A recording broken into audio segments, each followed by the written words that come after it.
The Assembly will hear an address by His Excellency Rimtalba, son Emmanuel Ouedraogo, Prime Minister and Head of Government of Burkina Faso. I request protocol to escort His Excellency and invite him to address the Assembly.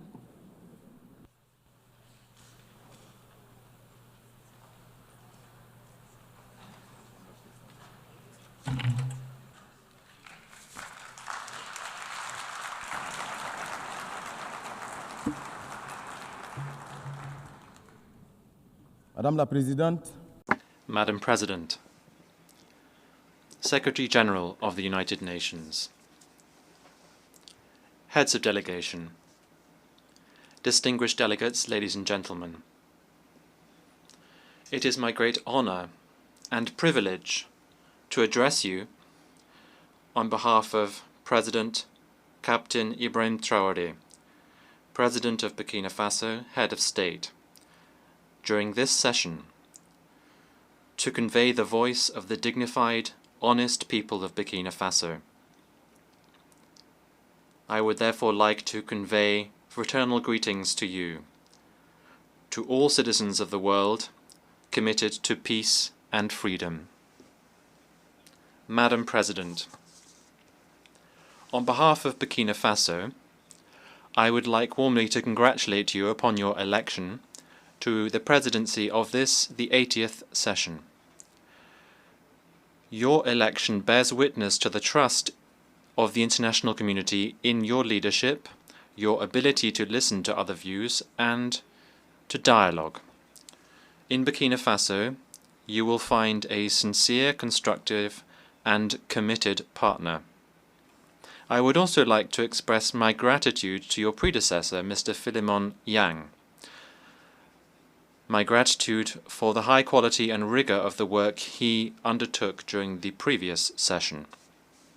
Madam President, distinguished delegates, ladies and gentlemen, Burkina Faso fully aligns itself with the statement delivered on behalf of the Alliance of Sahel States by the Republic of Mali. Together with Niger as well, we belong to a community of aspirations in a forum of renaissance and breaking with the past. Secretary General, Burkina Faso would like to pay tribute to the work of the UN system and its partners in this common quest for stability and prosperity. The present meeting, which is being held 80 years after the adoption of the United Nations Charter, is a suitable opportunity for us to take stock candidly of what our organization has achieved. And that is what the topic for this meeting suggests that we do.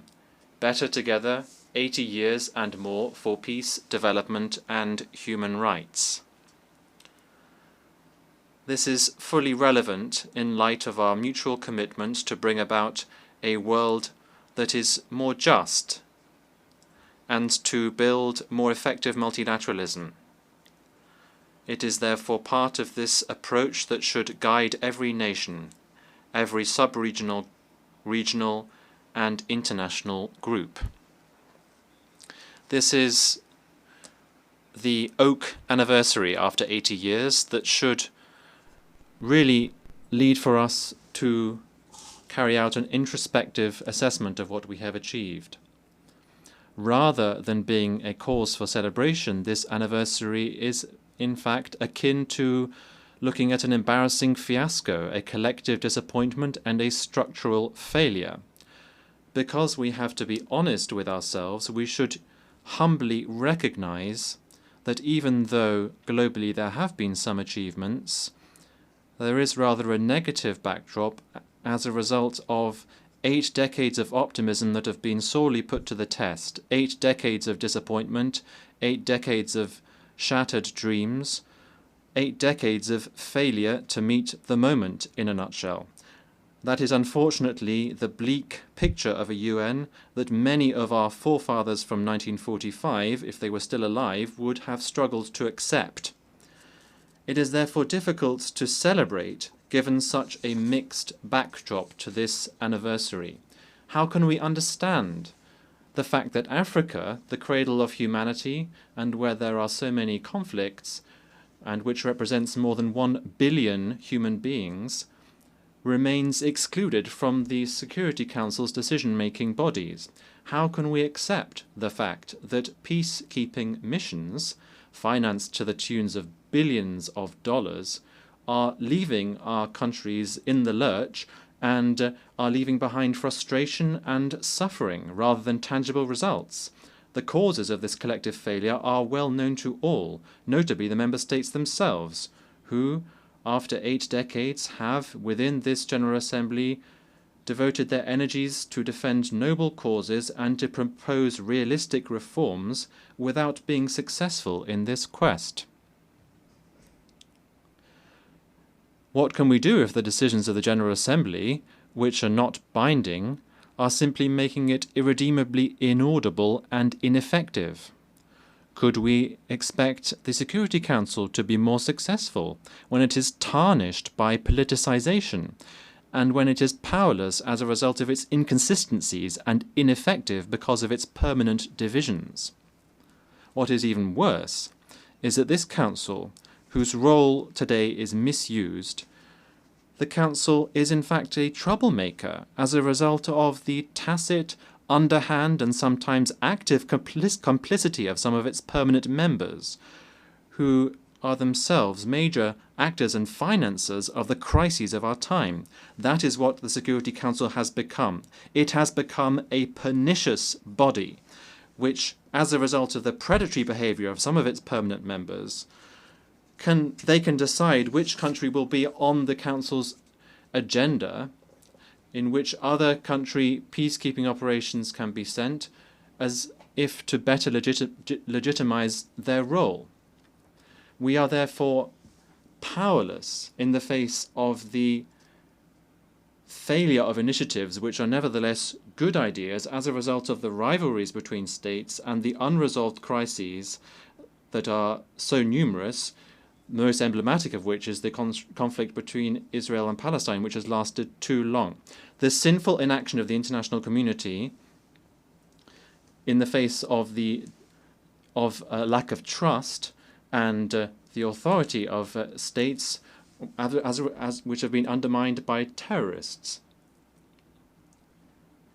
It is time for an awakening and for bold reforms, without which the Security Council will remain an anachronistic institution and will not be able to meet the moment. Ladies and gentlemen, in a world that is changing rapidly as a result of rapid digital change and the persistence of geopolitical tensions, it is critical that we reconsider our economic development strategies. International trade can no longer be conceived through rigid schemas and imbalanced models that have been imposed upon us. Rather, it should be focused on strengthening economic autonomy, local use of resources, and promoting genuine social justice. It has been recognized today that lasting prosperity involves proactive industrialization policies, maximizing the value of raw materials and creating decent jobs, notably for young people. That is why we urgently need to break with the cycle of dependence on the export of raw materials. This is a model that increases our vulnerability and is a permanent brake on our emergence. In Burkina Faso, presidential initiatives bear witness to this determination to build a productive, inclusive, and resilient economy which can bring new horizons for our citizens. That is why my country reaffirms its commitment to building a fairer multilateral trade system based on international solidarity and making the most of scientific progress, technological advancement, and innovation, which are genuine levers for shared, lasting development. Madam President, Like other nations in the Sahel, my country is going through one of the most testing times in its history. For almost a decade now, Burkina Faso has been attacked by terrorists supported by dark forces. These groups are coveting our resources. They are trying to shatter our sovereignty and impose the law of chaos. But rather than resigning ourselves to this fate, we have chosen to stand up with dignity and resistance under the leadership of our President, Captain Ibrahim Traoré. We decided to take our destiny in our own hands by mobilizing our defense and security forces, supported by volunteers for defending the fatherland, who are genuine heroes, by building up the Patriotic Support Fund, which is fueled by our citizens' voluntary contributions and contributions from our diaspora and friends of our country throughout the world. Since 2023, this fund has collected more than 413 billion CFA francs, which is startling proof of the patriotic spirit and unity of our people. By carrying out historic reforms to achieve food sovereignty, to restore our lands, and to relaunch our agricultural production, and to reduce our dependence on imports. These efforts that our determined people have undertaken are now bearing fruit. More than 72% of our territory has been recovered. Thousands of internally displaced people are going back home. Schools are reopening and social services are now resuming. Burkina Faso is thus showing that a united people can overcome even the toughest challenges. Burkina Faso hereby wishes to reaffirm fully responsibly that its priorities are non-negotiable and that its choices must be respected more than ever before. Mesdames et messieurs, Ladies and gentlemen, our activities are aligned with the virtues of solidarity and unity. We are deeply convinced that a people brought together around a common ideal can achieve great things. The efforts undertaken by our fellow citizens within the country and in the diaspora, as well as their enthusiastic commitment to the momentum we've created, reaffirm that we've made the right choice, and this under the leadership of Comrade President of Burkina Faso, Ibrahim Traoré.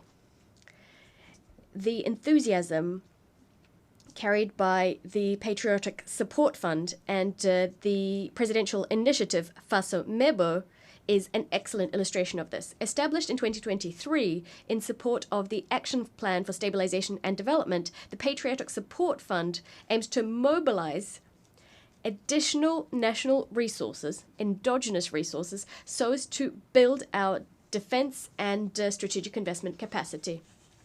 This fund has secured large-scale backing both within the country and in the diaspora. Madam President, the methodical pursuit of our reforms has meant that today we've made significant headway on economic governance. We have better control over public spending, we've optimized management of the state's human resources, we've streamlined institutional spending, and our debt levels are viable. These efforts can also be seen in a more equitable distribution of our national wealth, ensuring that the vast resources we have in Burkina Faso fully benefit our citizens, benefit our prosperity, instead of flowing to external interests or the representatives thereon within the country. Despite the difficulties inherent in the security and humanitarian crisis, the government has taken action across all sectors of socio-economic development, and this has brought noteworthy successes.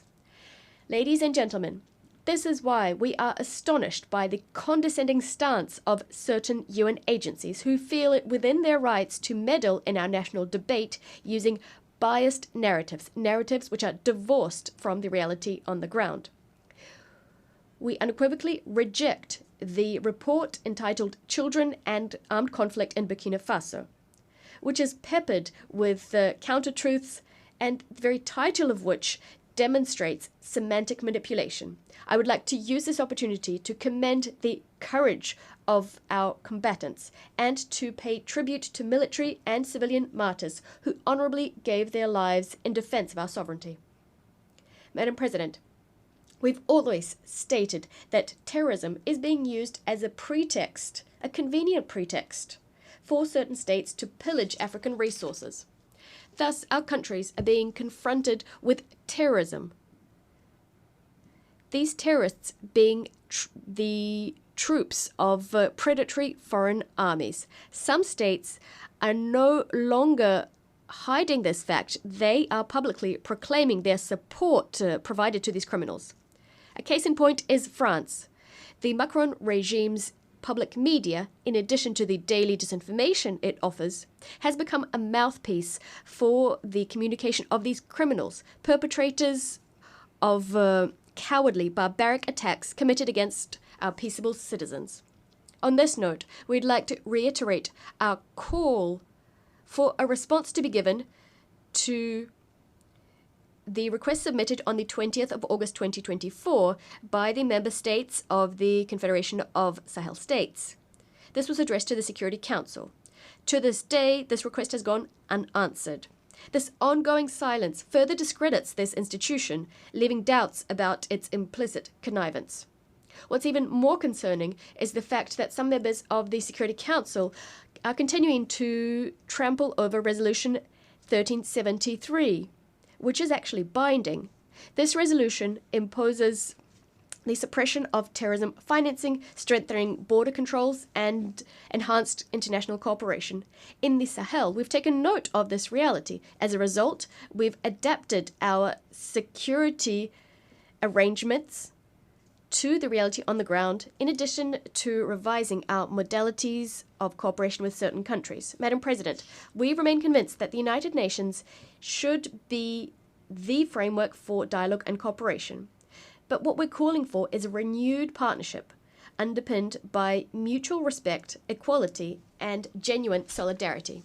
Ladies and gentlemen, confronted with common threats and external interference, Burkina Faso, Mali, and Niger have pooled our forces so as to establish the Confederation of Sahel States. The ASS is not a retreat, it's not a way of turning inwards, not at all. It is us asserting that we have the right to determine what happens to us, to pinpoint our own priorities, and to craft regional cooperation that exclusively serves our people. This choice is a matter of dignity. We are refusing a system whereby our countries were all too often used as a territory for the maneuvering by foreign players in pursuit of foreign agendas. It is our willingness to be the agents of our history, to write ourselves the future our children will live out.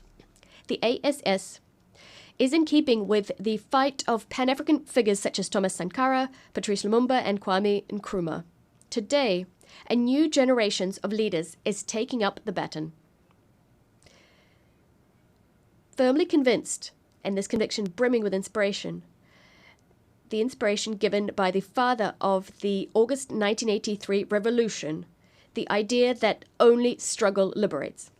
Madam President, Africa, for 80 years now, has sought to claim its legitimate place on the Security Council. It is high time to deeply reform our organization. Specifically, what we need is to introduce a bold Security Council reform, granting Africa a permanent seat on the Council. We must also improve resource management to make the United Nations more effective, to bring it closer to the people it claims to serve.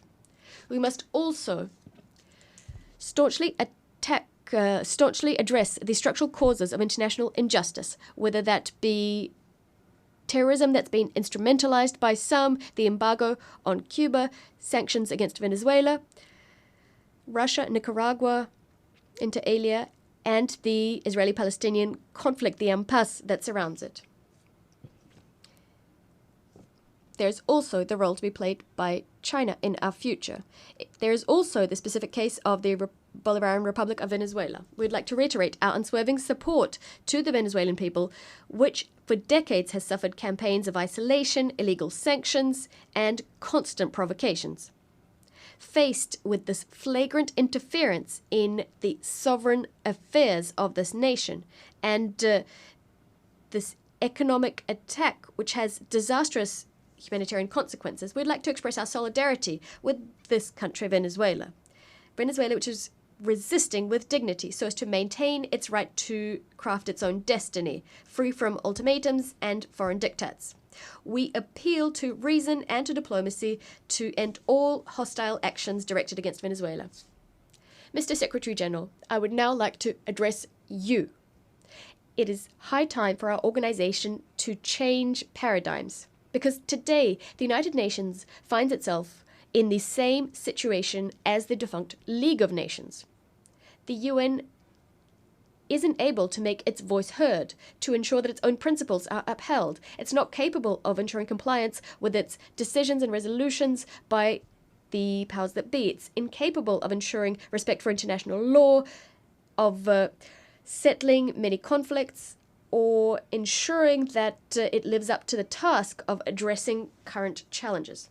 Mr. Secretary General, you have an excellent opportunity to go down in history by shouldering your responsibilities to enact an in-depth transformation of the United Nations, on which so many hopes were pinned when it was established. You have the support of millions of people the world over to turn the organization into a genuine guarantor of peace and security in our world, instead of an instrument of domination in the hands of whoever is currently the mightiest. Despite the various pressure, despite all the power plays, we know that you have the ingenuity to liberate the organization and to ensure it is up to the task of our common ambition.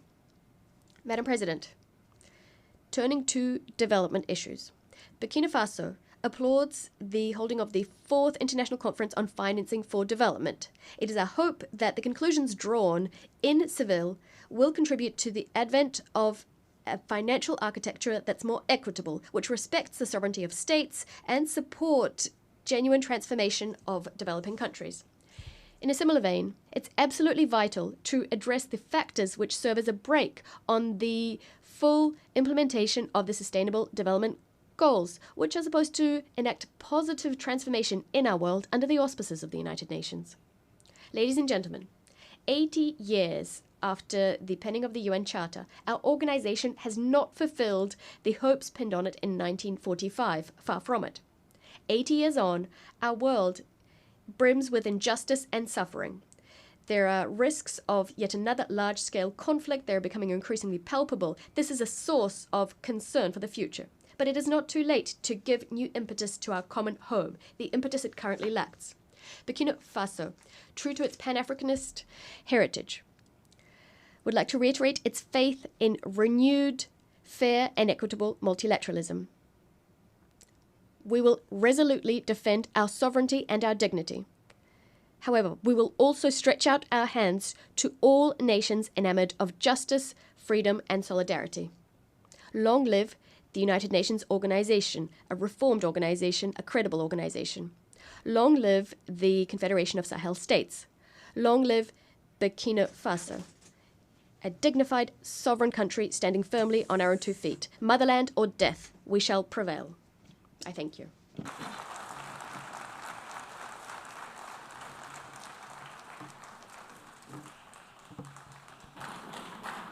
On behalf of the Assembly, I wish to thank the Prime Minister and Head of Government of Burkina Faso.